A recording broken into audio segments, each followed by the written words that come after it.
Hi everyone, मैं प्रिया और अपने चैनल पर आप सभी का स्वागत करती हूँ। चलिए तो देखिए दोस्तों, आज हम आपको इस वीडियो में बताएंगे कि हनुमान जी ने महाबली भीम का घमंड कैसे तोड़ा था।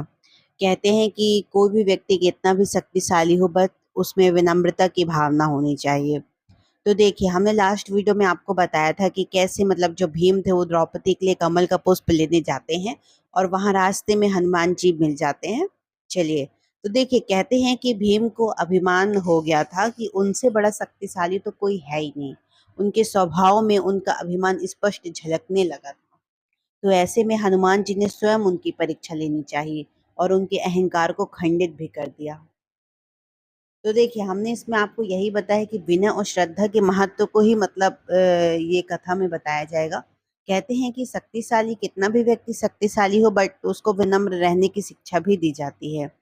तो देखिए, कहते हैं कि कोई आता तो पीछे हटकर भीम को रास्ता देना पड़ता था। और इन 12 वर्षों के दौरान पांडवों को जिस लज्जा का सामना करना पड़ा, उसकी वजह वह बहुत गुस्सैल भी हो गया था। पहले तो वह बहुत खुश मिजाज में थे, लेकिन अब वो इतने ज़्यादा गुस्सैल हो गए थे कि जब कोई कम घमंडी इंसान गुस्सैल हो जाता है, तो मानो तो वो उस समय पर मूर्ख हो जाता है और वे दूसरों के साथ-साथ अपने लिए भी संकट बन जाता है ना? आप बहुत अच्छी तरह से जानते होंगे। देखिए, कहते हैं कि वो तो आगे आया और उसने वानर को रास्ते में पूँछ फैलाए पड़ा देखा। मतलब अभी वो उसको वानर ही समझ रहे थे, बट असल में वो हनुमान जी थे। देखिए, और उसने क्या किया, भीम ने खुद को इतना अपमानित महसूस किया। उसने सोचा कि यह बंदर अपनी पूँछ मेरे रास्ते पर क्यों रख कर बैठा है। उसने कहा, हे वानर, तुम अपनी पूँछ हटा लो, क्योंकि भारत में लोग दूसरों के अंग लांग कर आगे नहीं जाते हैं। अगर कोई बैठा या लेटा हो और आप उसके अंग को लांग कर नहीं जाते, तो इसे अशुभ माना जाता है। अगर वैज्ञानिक लिहाज से कहते हैं कि वैसे तो देखिए, हर चीज़ का एक साइंटिफिक रीज़न होता है ना? तो कहते हैं कि ये कई कारणों से गलत भी माना जाता है। फिर कहते हैं कि पारंपरिक किस्म के लोग दूसरों के अंग लांग कर आगे नहीं जाते हैं। कहते हैं अगर कोई बैठा हो, लेटा हो, तो उसे एक ओर से घूम कर जाते हैं, मतलब उसको ना लांग कर नहीं जाया जाता। आप में से बहुत लोग आदत की ऐसी वजह ऐसा करते हैं, क्योंकि हमने देखा है कि अपने माता-पिता को ये चीज़ मना करते देखा है।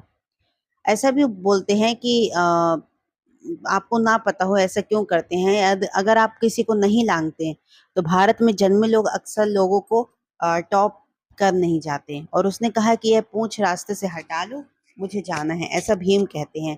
बंदर ने कहा कि मैं इतना बूढ़ा हूँ और अपनी पूँछ भी नहीं हिला सकता, तुम ही क्यों नहीं हटा देते? फिर क्या होता है, भीम ने कहा ठीक है।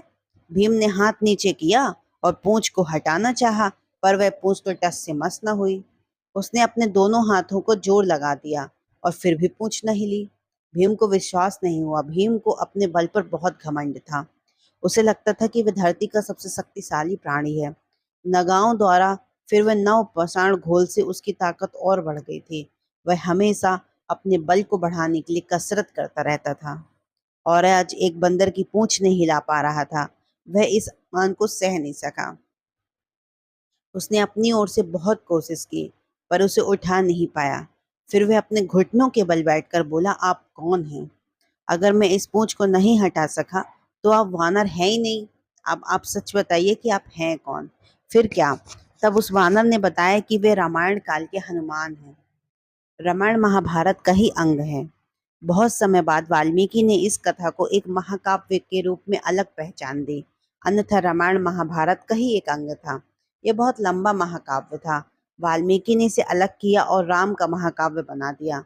अन्यथा वे भी श्री कृष्ण के पहेली नुमा जीवन को ऐसा बोलते खो देते। हनुमान जी ने कहा कि भले ही तुम्हारे पास कितना ही बल न हो, अगर तुम्हारे पास श्रद्धा और विनय नहीं है, तो तुम्हारा पतन ही होगा। तो यह 2 सबक जो अर्जुन और भीम के लिए थे, उन्हें एक तरह से उन दोनों के लिए रचा गया था, क्योंकि उनमें उन इन गुणों का अभाव था। अन्यथा सब ठीक भी था, केवल उनके भीतर थोड़ा घमंड था। उन्हें लगता था कि उन्हें कोई नहीं हरा सकता है, वे कुछ भी कर सकते हैं, बट ऐसा नहीं होता है। फिर कहते हैं कि कृष्ण उन्हें निरंतर याद दिलाते रहें, यहाँ तक कि रणभूमि में भी बस यही याद दिलाते रहें, इससे कोई अंतर नहीं पड़ता कि आप कौन हो और दूसरे पक्ष के लोग मूर्ख नहीं हैं, वह भी योग्य हैं। घमंड मत करो, तुम स्वयं को मार दोगे।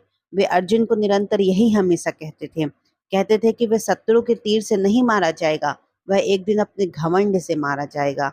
अगर उसने घमंड को नहीं छोड़ा तो एक दुर्भाग्यपूर्ण मृत्यु का सामना करना पड़ेगा। इस तरह शिव से मिला अपमान और हनुमान से मिला अपमान, ये दोनों परिस्थितियां उनके लिए इस बात की मतलब कहते हैं गवाह है कि दोनों लोग इस दुर्गुण से छुटकारा पा सके और उस कार्य के लिए सही तरीके से तैयार हो सके जो उनके लिए सोचा गया है। तो देखिए इस तरह अर्जुन का भी घमंड टूटता है और भीम का भी घमंड टूटता है। हम अर्जुन की घमंड की कहानी आपको आगे बताएंगे। चलिए तो देखिए दोस्तों, हमने इसमें आपको बताया कि कैसे हनुमान जी ने महाबली भीम का घमंड तोड़ा। और हम वही बात है कि जो कोई भी जितना भी शक्तिशाली हो, अगर उसमें श्रद्धा और विनम्रता की भावना नहीं है तो वह अपने आप में एक मूर्ख व्यक्ति है। चलिए तो ज़्यादा से ज़्यादा हमारी इस वीडियो को शेयर करें दोस्तों, अपने रिलेटिव्स में शेयर करें, अपने फ्रेंड सर्कल में शेयर किए और हमारे चैनल को सब्सक्राइब भी करते चले। Thank you so much. जय श्री कृष्णा।